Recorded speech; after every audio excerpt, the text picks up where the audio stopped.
Dear Black woman, I know you're tired because I'm fucking tired. You probably showed up expecting a story of joy, but she almost didn't come tonight. Not because she had nothing to say, but because her body still remembers what it feels like to lose control. And public speaking feels like her car sliding across black ice on I-75 in Atlanta. It was February in Detroit, and the pipes burst. She got locked out of her apartment because the landlord said he didn't want to find two dead bodies. It was freezing. Not winter's harsh but beautiful, like a postcard kind of freezing. I'm talking breath visible in the room, baby bundled in layers, sleeping in coats and hats, tears turning to ice kind of freezing. She had moved back to Detroit thinking proximity would mean support for butter. She quickly realized it would not. It meant odd jobs at crazy hours, only seeing her baby for 2 hours a day for nearly 2 months. It meant scraping by and feeling like a burden every day. Her mom did let them move back home, but it was hell.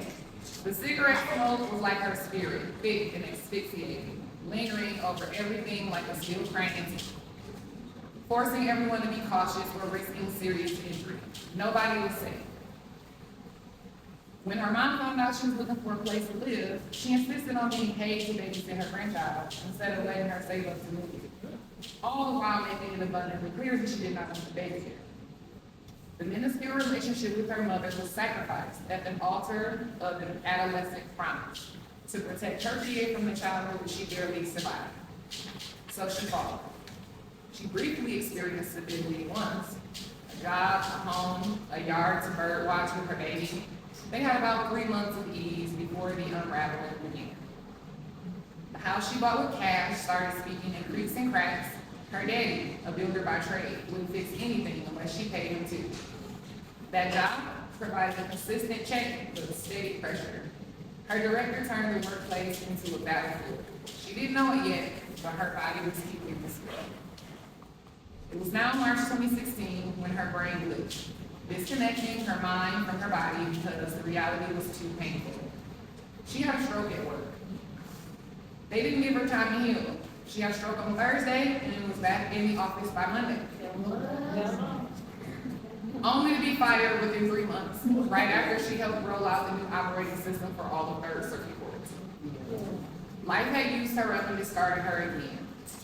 Fear set up residence deep in the marrow of her bones. She wasn't young anymore. There was another life depending on her. She had to figure this shit out. Healing requires resources. Resources require money. And accumulating money requires systems that don't purposely have their foot on your neck. She woke up every day wondering if it would be her last. Intrusive thoughts asked if she wanted to run into freeway walls after she dropped her baby off at school. Told her that the baby would be better off without her, that nobody would miss her. But still she fought. Hard, nonstop, for a year. But somehow they were right back at square one. She woke up every day upset that she did not die. She even made plans with her best friend to take her baby in case anything happened to her. Because Butter didn't deserve the punishment being dished out to her bloodline. It is February again in Detroit, and this time BTE had cut off her electricity. There were actual icicles hanging from bedroom ceilings like agony. Cold, stinging, exposed skin like dry ice. When the city shows you it don't want you there, take heed to that warning. In prayer, she heard the word move. 2 days before leaving, the key broke off into the ignition of her car. But she didn't let that stop her. She packed a rental car and drove 37 hours across the country to Tucson. It's important to note that she had never been past Chicago before that. And she still owes money on the car she left. So now she's in a new environment, but the same questions persisted. Why do we have to be alone? Why does it have to be so hard? For 2 years, she walked and screamed at God until she heard the message again. Move. But the world shut down with the global pandemic. Where the hell was she supposed to go this time? She couldn't go anywhere physically, so she went within, committing to coming out on the other side a whole new person. Vowing to make the best of the time spent at home. In the middle of everything coming to a halt, she kept building. When the world got quiet, she could hear herself the loudest. And for the first time in her life, she was listening and making moves to become her best person.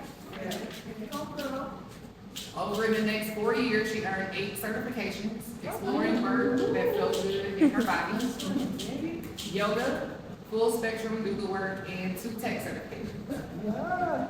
She started creating art as meditation because she needed somewhere to put the things she didn't have language for yet. She started doing markets around town, tables with pieces of her soul laid bare for people to see and touch, but not understand, much like herself. So she challenged God to show her how good it could get, and she was rewarded with an artist residency. Now she's officially an artist. It's up from here, right? Except that same day they were eating. So now she's homeless with an artist residency, no car to get back and forth, and school full time, and raising a child who won't even speak to her. That wasn't the fucking plan.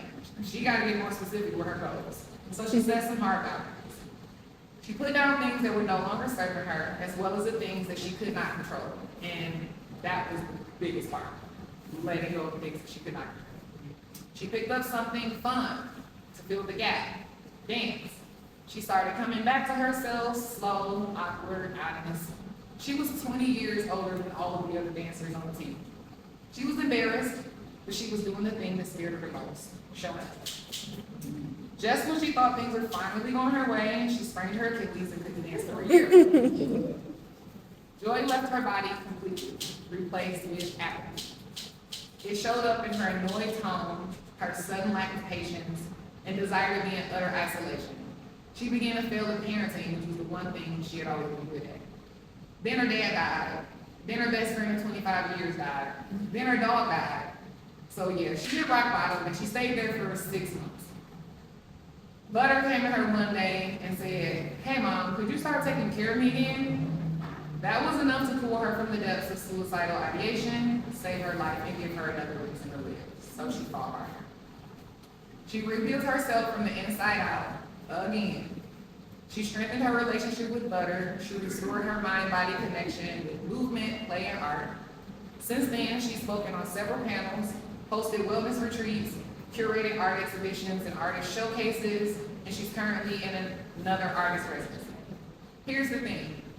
Fear never left. It just got quieter.